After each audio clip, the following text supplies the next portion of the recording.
Shalom and good evening.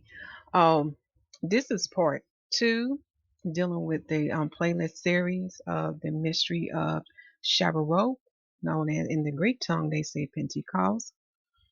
And from the introduction, we learned that this is going to be a twofold message. This is going to pertain to the mystery of Shavuot and to the historical dates of when Antiochus conquered Babylonia and of the date of the battle at the Lycus River, known as the Great Sab.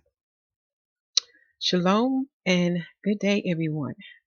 So I just have a basic picture of a corn that is made in the image of Antiochus the seventh Sidetes. And as y'all looking at this image, it should remind us of what they do in the past is no different from what they do today.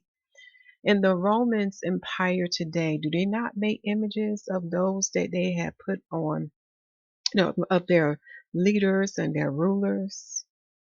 That's why I love when the Messiah said unto the Jews when they was asking him a question about should we pay taxes, the Messiah was very wise. And if you can, I hope you can read between what I'm about to say unto you and what the Messiah said.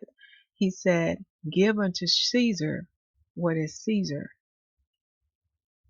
And just meditate on that, because here's the hint: the money they made, they put their images on it, right? So it's theirs. Give unto Caesar what belongs to Caesar. Go back and look at that verse and see what else Messiah says that is pertain unto that. Okay, Messiah was very wise. Again, they were always looking to trap him in his words, but because he was full with the anointing of Yah, they could not do that. All right, y'all, let's get straight to this. So take this time to look at this picture here to get an idea of what Antiochus may look like. Here's the description of this corn right here. And again, it's to line up to the time when he reigned upon these Seleucid Empire from 138 to 129 BC. And here is the reference of this image where you can see, if you want to download this image or get a copy of this image. Okay.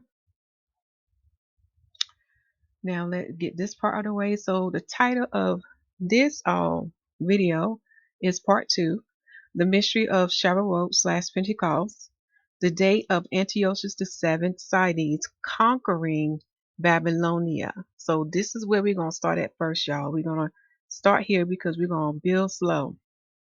Okay. Wonder why my cursor has started blinking. So I will be sharing some copyright material with you.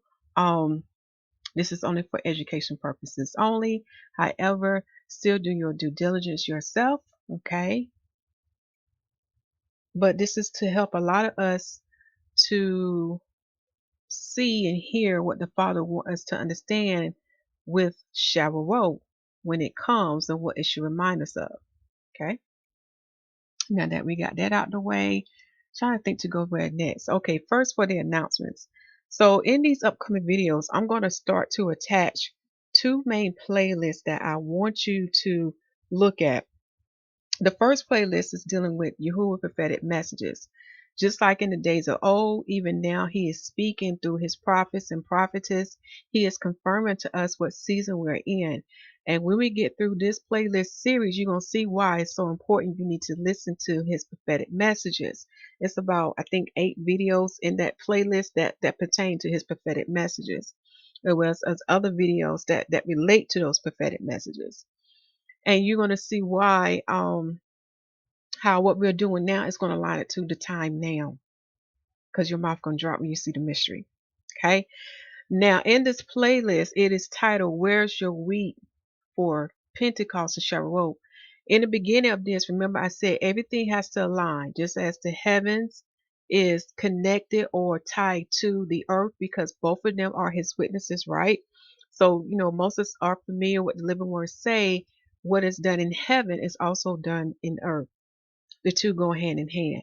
For example, when we have the feast of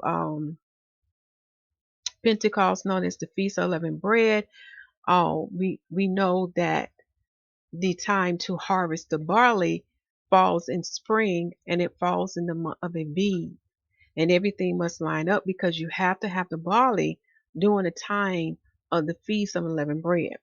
Okay. We also know that these earthly things are connected to heavenly things or spiritual things. And, we'll talk about some of that. I just don't want to give it away. But when you look at the um, barley harvest, you need to ask yourself what that harvest is representing, because it does tie into some things that has occurred or that has happened in the gospel that the prophets have prophesied unto us. This is what the Father needs for you to start connecting. He needs for you to start to connecting the dots. So this playlist will be added to this playlist series.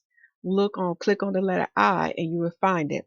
The Yahuwah Prophetic Messages and Where's Your Wheat for Pentecost Shavuot.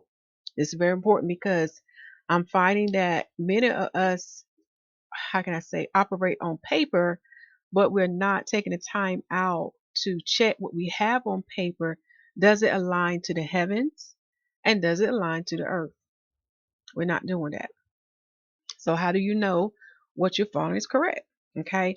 Now in this playlist, I do want to point out, please check your video description box. I give resources, but there are some things that you may not know.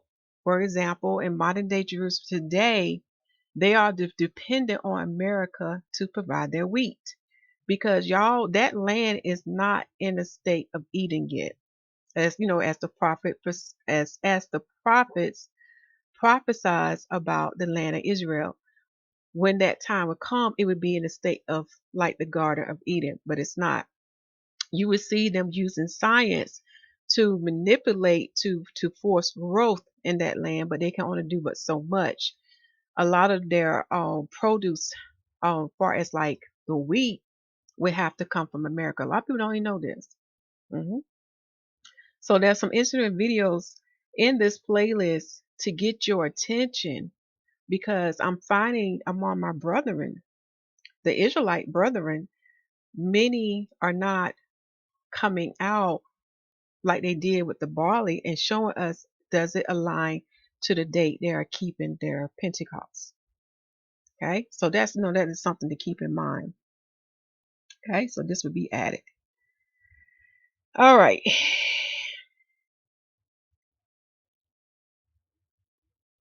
Let's see here. Next place we need to go to. Trying to get my thoughts together, y'all. Oh yeah. So in the introduction, remember I said that there could be translation errors. Well, guess what? When I copy and paste the passage from the work of Josephus, this is what I got too. Like I said, even in books you buy today, you're gonna see some errors or translation errors, because what? We're human.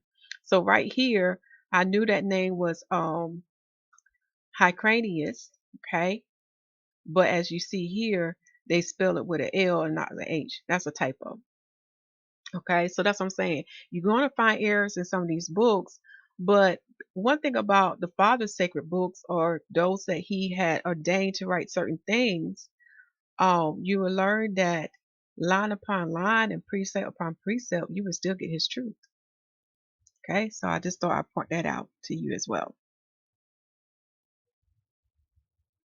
Okay, trying to make sure we got everything. Okay, so you will have access to this Google document. So one of the things that you would have to have when you start reading that book, you would have to have some type of chart to know how to convert your Greek date to your Gregorian date, Babylonian, or Hebrew. Okay, so you'll know what month you are in for each of these nations. Okay, now one of the biggest key that really helped me to figure out what chart to use, because when you look up the Greeks dealing with the Seleucid Empire, There's two types of calendars they have. Okay. So when you start doing your research, you be like, which one do I choose? Okay. So what really was a tiebreaker for me, y'all? It was the Apocrypha in the King James 1611, and it was found in the second book of Maccabees, chapter 11. And let me take you there because I just want you to see how I was able to confirm and know what I had set up is correct. And well, there's other confirmation too. Okay, so let's go here.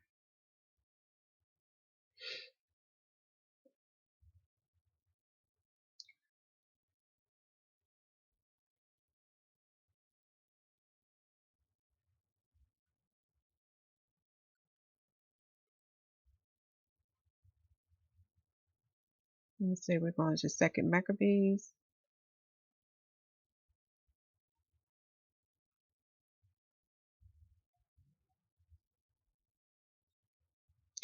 What I like about what the Israelite do in some of their records or in some of their writings, they would give you the Gentile date. Okay, that's very important. Okay, just like in the Hebrew calendar, they would give you the date of the sun, the date of the moon, and in between that, you would get the date of Mazzaroth too. Okay, when you go through these writings and everything. So we're in Second Maccabees chapter 11. We're not going to read anything in particular, but what I want to point out to you as you're going further down in this chapter,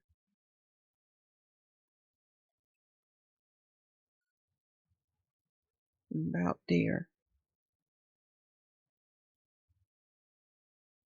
right here, you're going to be in verse 33. Now the verses you do want to look at, let me go back to the chart. You want to look at verse 30 and 33 of Second Maccabees chapter 11. Then you also want to go to your work of Josephus on page 890 in the appendix. And that's dealing with, I have my book right beside me, with the translated by William Winston. William Winston. Okay, but in this Google sheet, that's right, the link that's attached to this Google sheet for William Winston book um, don't include all the pages in that book. So either you might be lucky to find a site that download the whole thing.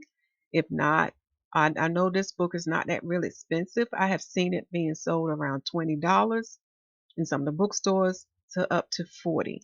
Okay. All right. But let us get back to that 1611.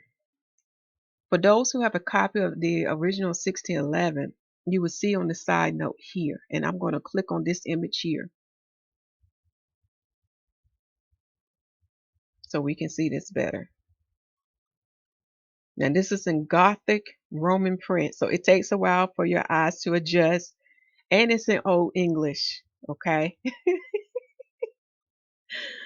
But when you start reading chapter 11, you will see them mentioning or see the Israelites mentioning the Gentiles calendar month name, and for this particular one, this dealing with the Greeks, okay? So when you get further down, you will see the word Xanthicus, okay? And on your side note, they converted it to the Gregorian month, which is April. That's how I knew how to set this thing up. That's what was the tiebreaker for me. So when you look at this chart, after looking at all the resources here, okay, that is provided in this chart for you, then you too will determine how to set this up. But when I set it up like this, it aligned with the book that we're going to talk about. It aligned perfectly. Okay. So for the Greeks of the Seleucid Empire or Seleucid Empire, okay, their first month start in Xanthicus. Okay, that is their first month. In the Babylonian calendar, it aligns to their month known as Nisan. In the Israelite calendar or the Hebrew calendar, it aligns to the month of Aviv. And when you convert that to the Gregorian calendar, it will start in their fourth month known as April. Now, to speed things up, the reason why these alignments are different when you look at the Gregorian calendar compared to the last three, these empires, the Greeks, the Babylonian, and the Hebrew, are following the heavens. Okay, now keep in mind, just like with the Gentiles, you are expected to name their months after their gods. Why?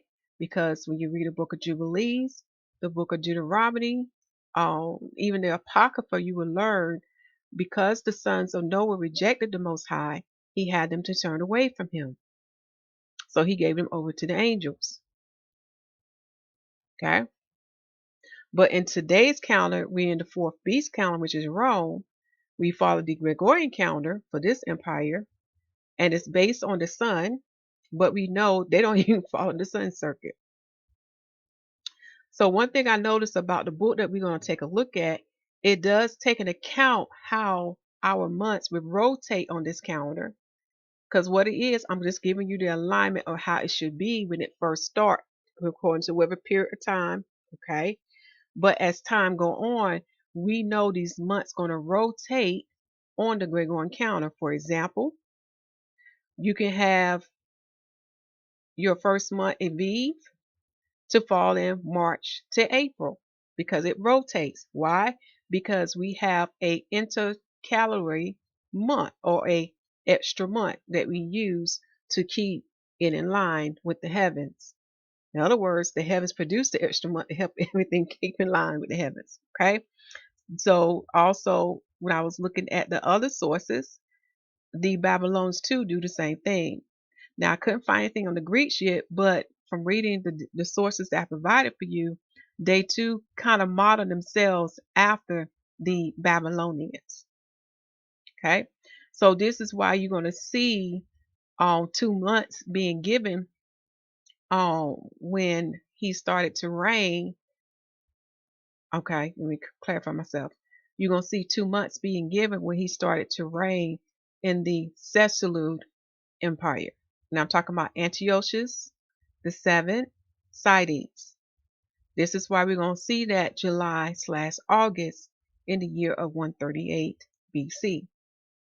Okay, so this book, and I saw another source, but the book we're going to look at does take that into account. So I was very pleased that it wasn't like what most of us do because you're not aware of the intercalated months that are added or days that are added when you're looking at each nation or each tribe in the earth, then your date may be off.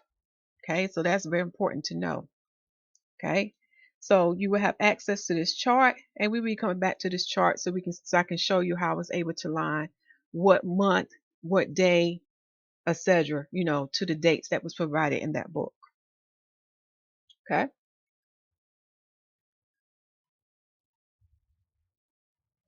And what I do for the work of Josephus, I go on Amazon.com and find the version that I'm using, and I put the link there for those who want to look at either purchasing or trying to find a website that has downloaded this whole entire book where you can look through it.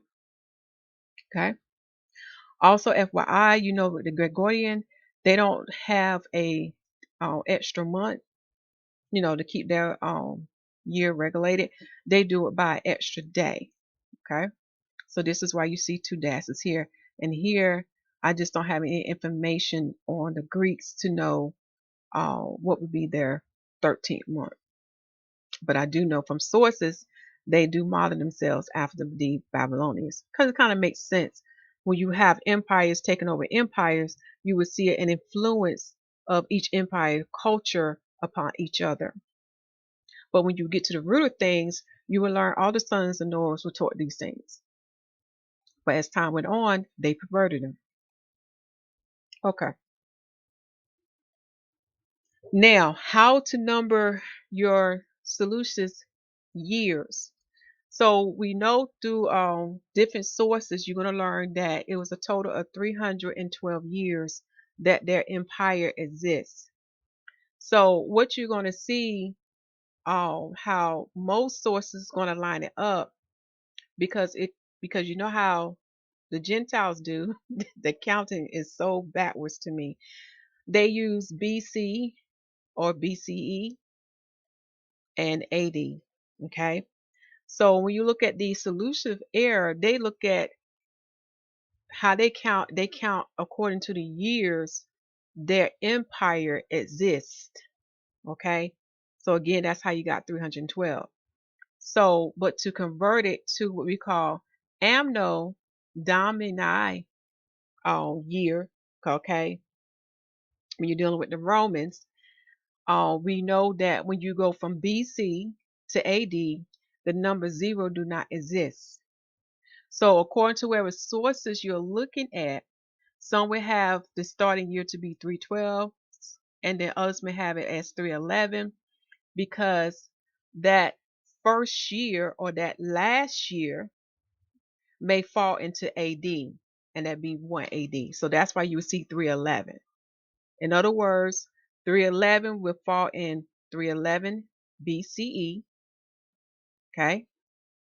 And then when you get to AD, that 1 will fall as 1 AD. So you may see a slight variation depending what source you're looking at. Now, abbreviation for to know that you are in the Greek year, because it's like I said, it's different. Greek years start to count from what? From the least to the greatest, because their empire reigned for a total of 312 years. So the unit for solution in error is, you may see it as SE, S.E, or Anno Gray Corum, which is abbreviated as AG. And it's amazing when you see Greco, when you see the word Greco, it relates to the Greeks, but it also reminds me of a word that starts with D. I think like Draco, and we know Draco deals with the dragon. And when you do a play on words, Hellenistic or Hellenization is dealing with what? Look at the word hell. This is dealing with the doctrines of Satan. You know, just like my people would say, they are Hellenized. That means they have taken on the ways of the Greeks. They have taken on the doctrines of Satan. So these words are telling you a lot of whom they are following, or what angel that is leading them. Okay. Now many are not aware of what angel is leading them, because a lot of this is dealing with what customs and traditions that have been passed from their forefathers. So a lot of them don't know the root or the history of where this came from, or why they do what they do. Okay.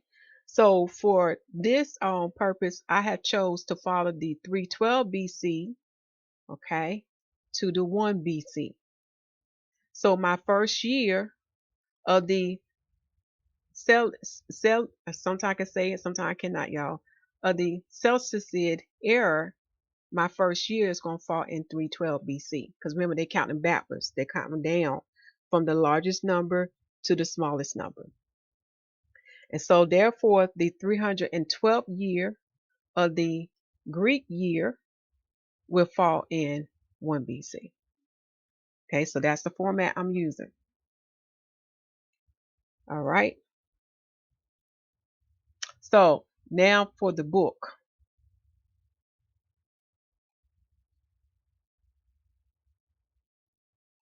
And the book that I'm talking about is this. Y'all ain't gonna try to say them words. I'm gonna tear it up. So when you go to let me see here, I'm gonna close some things out.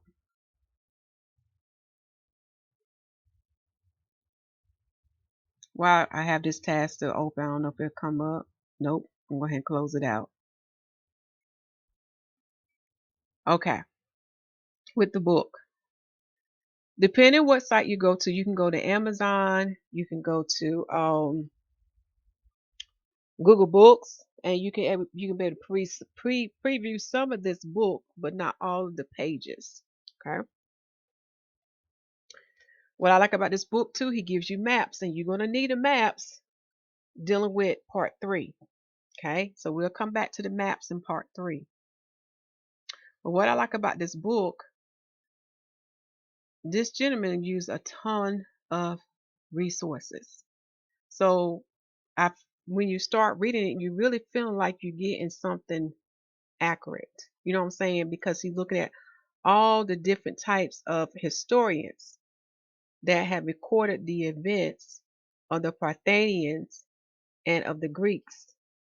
Okay, even with the Persians and the Romans. So I really like how he put this book together. So let us go to the top.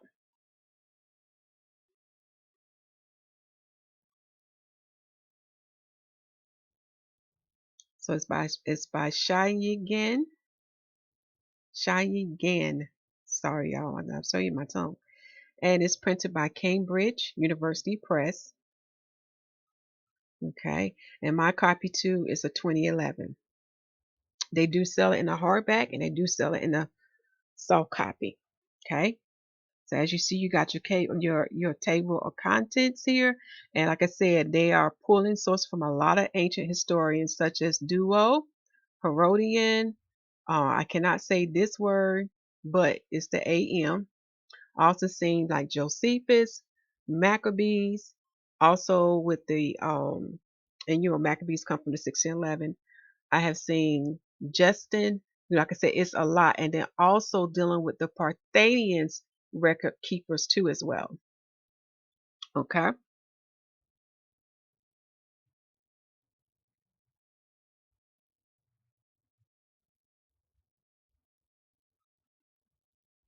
Trying to see which part I want to get to first. He also has you like charts in here too that gives you the event and the date when the event fall in. And I'm trying to see.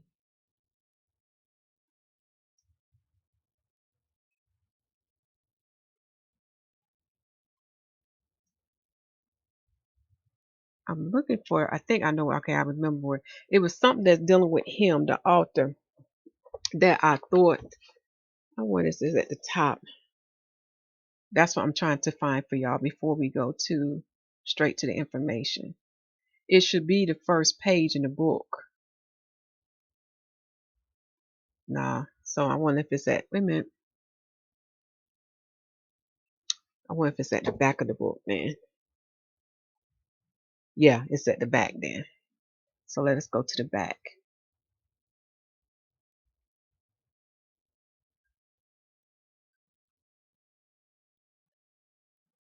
Wait a minute. I might need to check Amazon, but it may be to the back.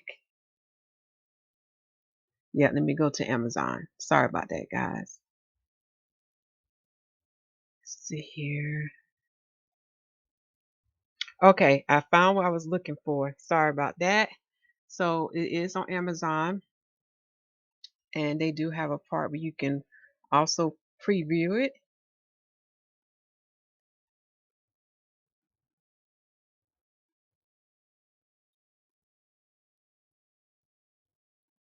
Give it a while. It's my computer.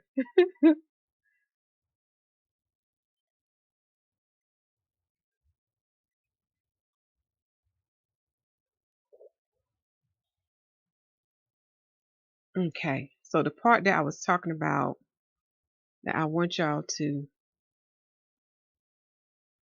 okay, finally. Like I said, I know it's moving a little slow. Okay, it's dealing with this part here. Giving you some information about the author of this book. Now, he is a assistant professor of Iranian at the University of California, Los Angeles.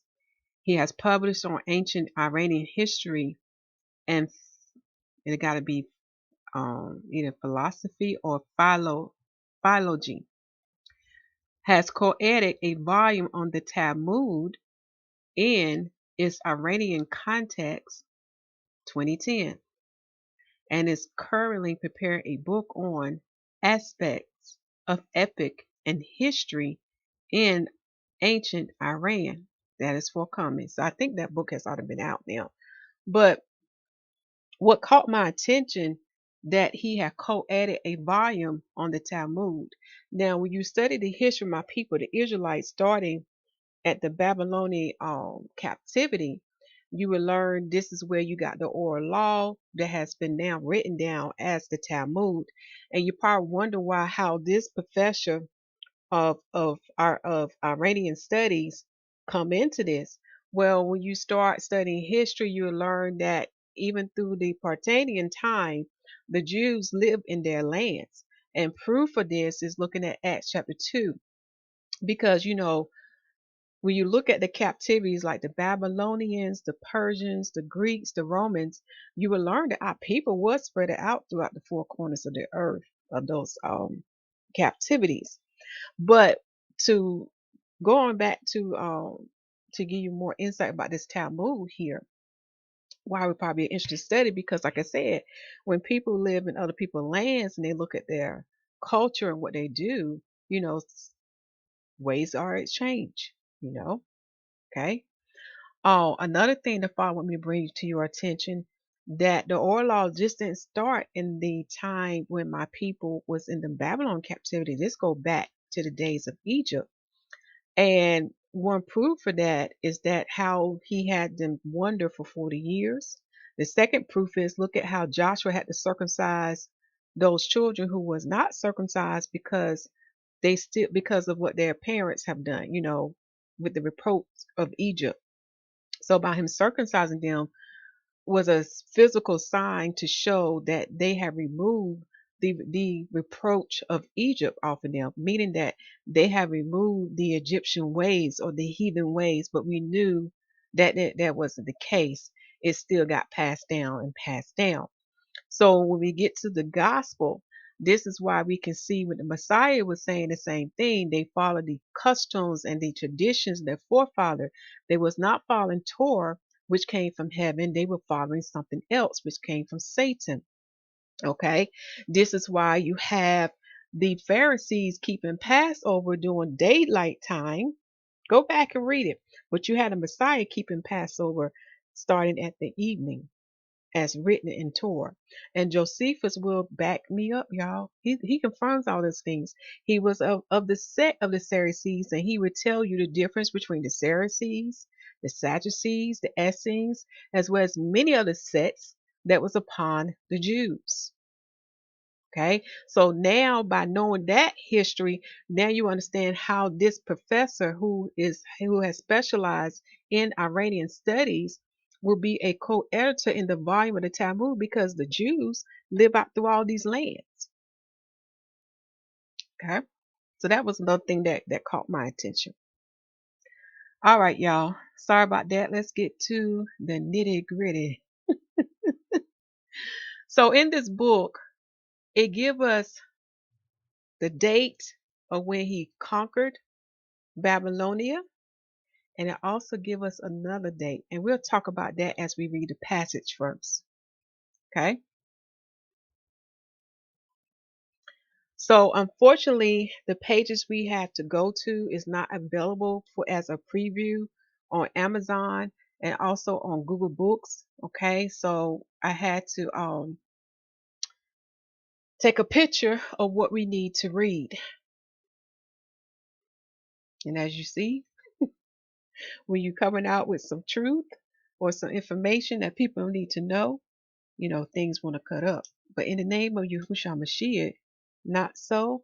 Father will be done and his truth will go forth because we need to see the whole matter of this.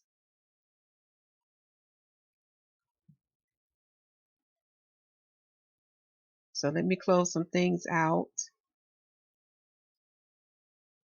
here to help some things along.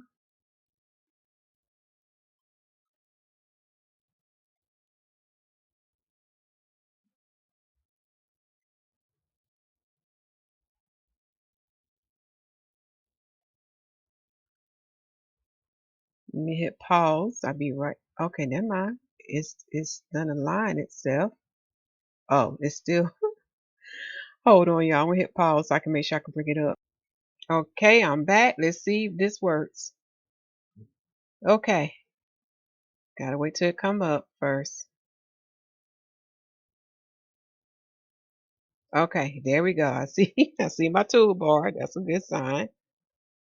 Just wait for my picture to come open. So I have to be patient.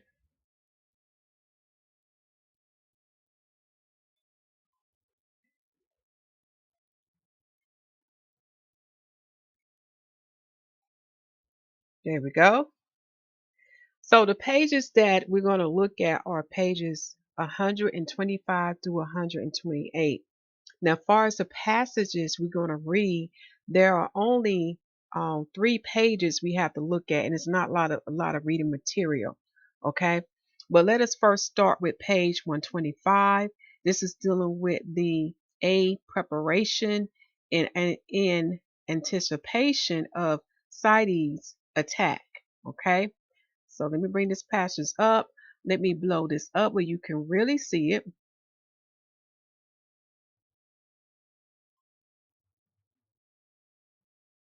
There we go. Hope it's nice and big for everybody. Okay, let's see here. Trying to get it just right. Okay. On the eve of Antiochus Sidetes' campaign in Mesopotamia, the diaries report everything from discreet activities to frantic preparations being made in Babylon and Seleucia in order to mitigate the impact of the invading forces. Antiochus' rule in Mesopotamia seems to have lasted from the 25th or the 26th day, the 7th month, and the 130th BCE. And when you convert that to the Seleucid date, you get the 17th day, the 4th month, in the 182nd year of the Seleucid era. You want to take your time, pause. I want to pause it and meditate on that, but we're going to break down this date. Okay? Let us keep reading. The date at which the last mention of Fredhan II first reigned in Mesopotamia was recorded to the 5th day, the 11th month, in 29 BCE. And when you convert that to the Seleucid date, it's the 13th day, the 8th month, in the 183rd year of the Seleucian era. When the first mention of Fredhan's the second rule in Mesopotamia was made, thus altogether some 15 months. No, that was a lot said. Okay. But what they're saying is there was an interruption because there's an interruption of the rules of the Parthian because Antiochus came in for a period of time and conquered Babylonia. In other words, he conquered the Mesopotamia area where Babylonia is at. Okay. So, in order for me to know what this date is right here, okay, we have to go back to the chart. So, remember what 25 and 26 is saying it is the 25th day or the 26th. Now, the Roman numeral for this is 7, it's VII. So, that would be going to the Gregorian calendar because we deal with what unit? BCE. So when we go to the chart, we're going to look for the 7th month.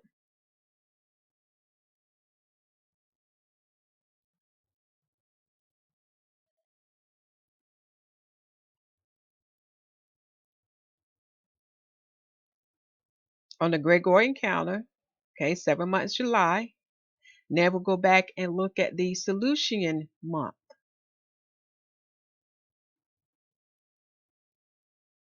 The Seleucian month is the fourth month on the 17th day in the 182nd year of the Seleucian era. So we're going to look at for the fourth month. So the fourth month under the Seleucian chart falls under this word. I ain't going to say because you know it's dealing with their deity. And see here it's fall in the fourth month. And when we go across this line, it falls in the Hebrew fourth month or in the Israelite calendar of the fourth month. Okay. That's how I was able to convert that date and know what it was. Okay. Take this time now to pause your screen so you can meditate on what I just said.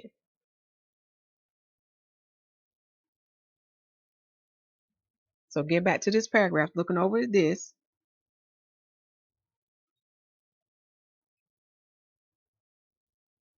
So it started here. It's giving us a start date. So the starting month is July on the 25th or 26th day in the year of 130 BCE. Then it ended, because I think I skipped over something. It ended in the 11th month of the Gregorian calendar on the 5th day in 129 BCE. Okay. So when we go to the chart to find what the 11th month is, on the chart, the 11th month is on the Gregorian calendar is November. Okay. When we go to the Seleucian column, it falls in the 8th month. Okay. On the 13th day in the year of 183rd year of the Seleucian era. So let's look for the 8th month. Which fall in line with the Gregorian month.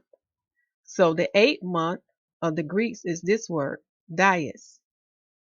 Okay. And the next one is dealing with the Babylonian. But when you convert it to the Hebrew month, it falls in the month of Bull. When you read the work of Josephus, he translated as Shezvan or Mashvan. Okay. So that's how I was able to get the beginning date when Antiochus ruled Babylon to the ending date of his rule. And notice that this comes from, let me go back, this comes from diaries. This comes from the records of the I can't say the word now, y'all, of the Parthenians. Okay. There's many of the sources she used. It's not the only source. When you get your book, you'll see it's a ton. But he's showing you what their records have. Okay. So it's giving us the range. So it started in July 130 BCE, followed on July the 25th or July the 26th, ended on November 129 BCE on the 5th day. When we convert that to the Hebrew month, we get it started in the 4th month, ended on the 8th month known as Bull. All right, let's roll. Now we're going to the second page because it's only 3 pages we got to look at, y'all. It's going to be really short, so bear with me. And depending on this computer. So on page 127, going more towards the bottom, this sentence starts here. So we're going to have to read from 127 to 128. It says here, because this is the most important part here, okay?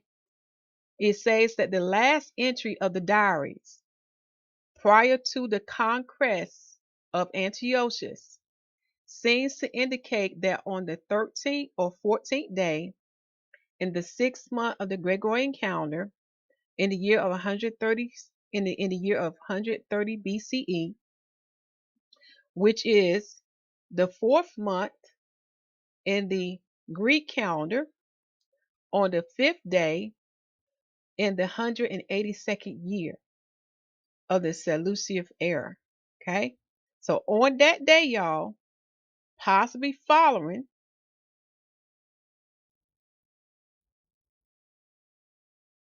An understanding or meeting, so either on that day or following after that day, y'all, there was an understanding or meeting between the satrap of Babylonia and the general of Seleucia. Now, satrap is just another word that the Babylonians used for governor, someone who set over a province. Okay, all right. So there was probably a meeting that followed sometime after that. That date is very important. You're gonna see why as we keep reading. It was decided that in view of the imminent danger of Antiochus Sidetes forces, the satrap should leave Babylon and go to Seleucia, wherein King Fredhand II was probably encamped. Do y'all hear that? Okay, so there was a meeting that took place on that day or following after that day because they was getting imminent warnings about Antiochus the Sidetes coming with a large army. I know they said about 80,000. Okay, so they was warned that they should leave Babylon and go to Seleucia. This is very important, y'all. You want to pay attention to that. Okay, let us keep reading. Where King Fredhand II is, because that is the king of the Parthenians at that time. But then Antiochus come in and interrupt that. Okay, let us keep reading. With the report departure of the satrap of Babylonia on the 25th or 26th day of the seventh month of the Gregorian calendar, 130 BCE. Now pay attention here. So it has been reported that the governor of Babylonia left Babylon on the seventh month of the Gregorian calendar on the 25th or 26th day in the year of 130 BCE, and we know that was July. When you convert it to the Greeks, it becomes their fourth month in the 182nd year, okay, on the 17th day. So we go back to our chart.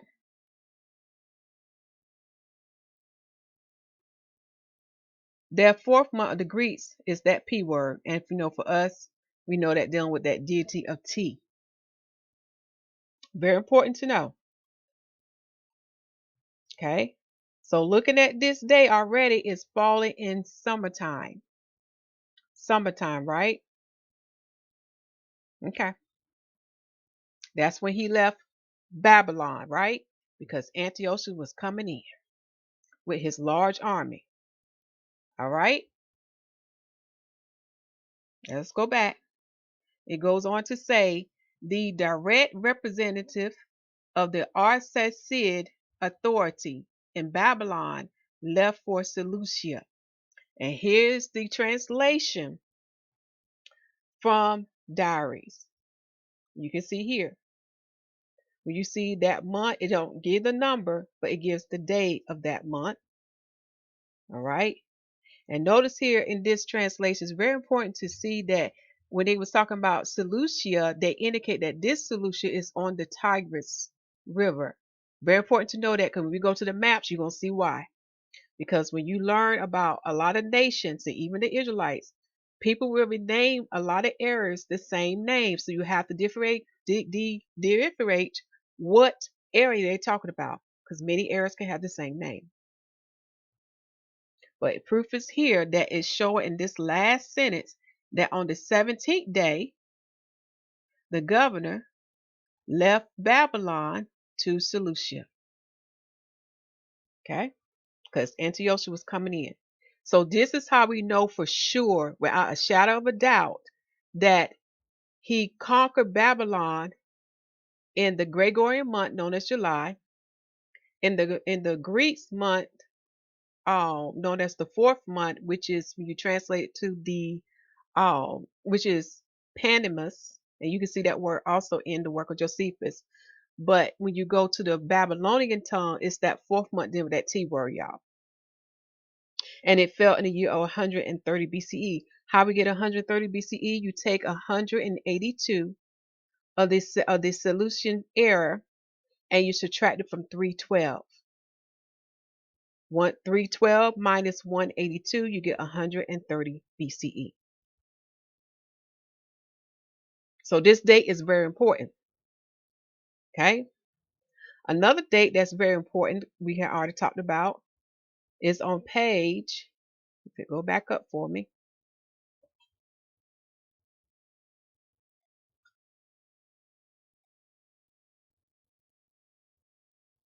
There we go.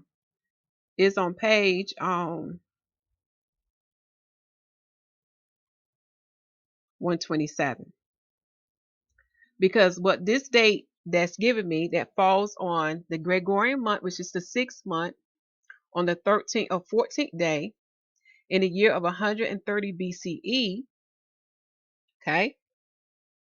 And we know the 6th month, when we look to the chart ahead of time, it fell what? June. When you look at the Greeks date, it fell on their 4th month, the 5th day, in the 182nd year. Okay. And we know that 4th month will on the chart. Let me go back to the chart.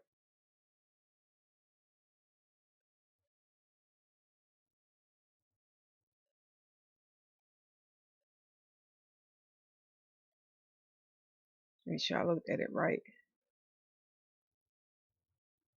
6 and 4. Okay, 6 and 4.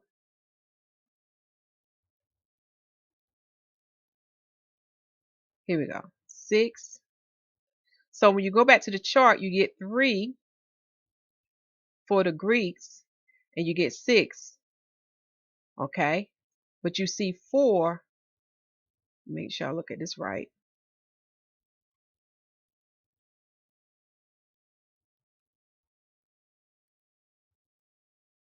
Not this one. Don't need this one anymore. So I'm close that out. But when you see here, you get 4. So you're probably asking why is 4 not aligned up with 6? Remember, I told y'all there are times you have to add the extra month. So it's going to cause a little slight shifting of that month falling in that month. But how I know it's going to be in June, because when you read this whole chapter, you'll see what I'm talking about. Okay. In other words, y'all gonna have to write all these dates out, but you'll see. Now, those who've been keeping a record of the Hebrew calendar, you'll understand what I'm talking about. Because we have that month that is added by the heavens, it does affect how your month will fall and what day it falls on the Gregorian calendar. So you may see a slight variation. That's how I know that the author of this book paid attention to the detail of that, or keeping in mind of the intercalendar days. Okay, that's very important. So you will have a slight shifting of this, but by us already setting the foundation, I know what the 6th month is of the Gregorian calendar, and I know what the 4th month is of the Shalum calendar, because IV equals 4. So we go back to the calendar, IV equals 4. That's dealing with Pandemus of the Greeks. But then with the Gregorian calendar, it fall in their month of June on the 13th and 14th day. And there's another chart we're going to look at, and you'll begin to understand what I'm talking about. Okay. But this is a very important date because it's giving me a range now. So the range is, so I need to type this out for you. Let me go back here. So the ranges that we have established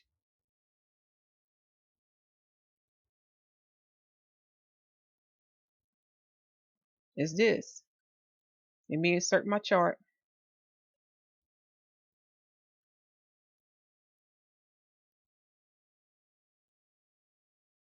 This is the range.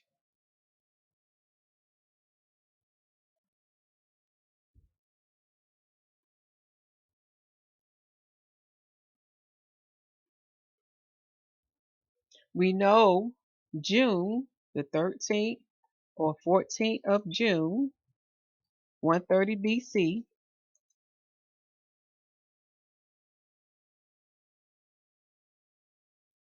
going to the 25th or the 26th day of July, 130 BCE or BC. That's our range there. And somewhere in the middle of this is the date of your Lycus River battle, known as the Great Zan battle, that takes place between Sidetes versus Endates, the Parthenian general. But we know without a shadow of a doubt, this is the date of when Sidetes conquered Babylon. This is the proof here. Okay? This is right here under this column. What this date does is this giving us a range, knowing where, okay, it has to fall somewhere there. We know according to their records known as the diaries that he didn't come in on this date. They were just getting what imminent warning because he start coming in on them on the 25th and 26th day of July. That's why they left, which makes sense. Okay. But when you look at this date, what else should come to your attention for those who study the Most High Calendar and look at Mazzaroth and know about the sun circuit as the moon circuit? When does summertime start? It starts when the sun enters into the third sign of Mazzaroth. I'm sorry, it starts on the day that comes after the sun entering into the third sign of Mazzaroth. And that's when you have daylight being longer than night, where your daylight is 12 parts and your night is 6 parts. So you will have about what 14 hours of daylight and 10 hours of night. But because the earth has shifted now, the time will be slightly different. So you can have 4 hours and 5 minutes and then 9 hours and 55 minutes. But when you add the two together, you still gonna get 24 hours. Okay. So now we have to uh, determine, based on these facts, will Shavuot, Pentecost, fall in spring or will it fall in summer? Because based on this date that we have here, which is the 13th or 14th day of June in 130 BC, I ought to know that is way before the summer solstice. Okay. So we still got a good amount of time to see where will the date of the battle at the Lycus River, known as the Great Zab River, fall. And there's a way to do this. But the information I gave unto you now in this video, notice this, they didn't give you these dates. It was based upon what was written in Josephus as far as looking at what are the dates that the Jew keep the Pentecost. Because you know there's several variations out here. They went by their records, the Parthenian records as well as many other records. So this is why this information here is not to me biased or one-sided. So in the next video to come, we're going to look at the date of the Lycus / Grand Zab River battle, and there is a way to figure this out. But the most important thing, we got a range now. Okay? Because when you look back at this book here, it says here, the last entries for them to make an entry, all right, they would make an entry on 2 dates. They made an entry on the date of June on the 13th, 14th day in the year of 130 BCE. And then they made an entry also on the 17th day, not 17th, I'm thinking about Greek day, but they made an entry on the 25th or 26th day in the month of July in 130 BCE. Okay, so Antiochus didn't enter into Babylon until that day. That's the date. That's very important. All right. Hope y'all enjoy this part. The next part is going to be very interesting. It's not going to be what you think. Mm-mm. This is where your calendar converter is going to come in. I'm going to give you a little hint. I'm giving y'all a little hint now. This is where your calendar's converter is going to come in. And in part 3, we're going to look at several dates that we have different sets of the Jewish keeping as well as the Israelites keeping. And we're going to compare. All right. All right. Hope y'all enjoyed this part 2. Okay. And I do want to say this. Please, please watch the video that deals with the mystery. When we get to the mystery is going to have something for both. Whether you keep Pentecost in the 3rd month or whether you keep Pentecost in the 4th month. That is the most crucial video you want to see because it's something that the Father wants you to hear and learn. Because I'm telling y'all, it is amazing and you don't want to miss out on it. So, with this information, I don't expect you to agree with me, but I do expect you to do your due diligence.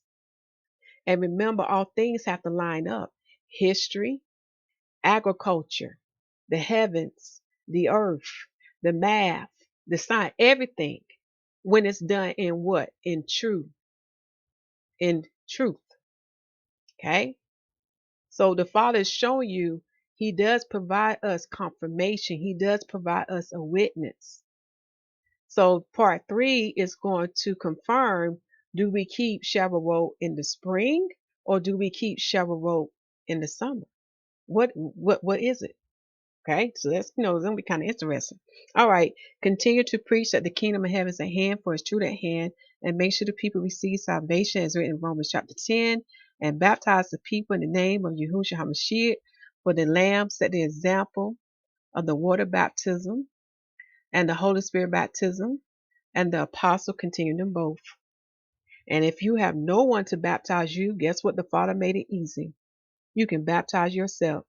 For the water, the heaven, and the earth are a witness unto him, and they can report back unto him of those who have entered into the renewed marriage. And he also made it easy, or he made it the same for the Holy Spirit baptism. All you have to do is ask Yahuwah in the name of his Son, Yahusha HaMashiach, and he will give it unto you according to your heart, your faith, and your works. I hope y'all enjoyed this. And it was something I needed to say, but I probably had to put it in part 3. Oh yeah, with the pages I shared from the book because it was not available in the pre-book. Unfortunately, I can't attach it to the document. I got to check on a couple of things, but um, this made sure you pay close attention in this video, or you can rewind back. Matter of fact, let me do this for y'all. Let's see here. Oh, let's see, was it this one? Nope, it was this one. Let me do this for y'all. Let me scroll back up so you can pause your screen and just take a look at it. Just start on page 125 of what we read. We read paragraph 1. Take this time down to pause your screen. And then on page 127, we read the last sentence. Take this time now to pause your screen on that. Okay. And then on page 128, we read these, it's going to be really these 2 paragraphs here. Okay. Take this time now to pause your screen on that. All right. Love you all and shalom.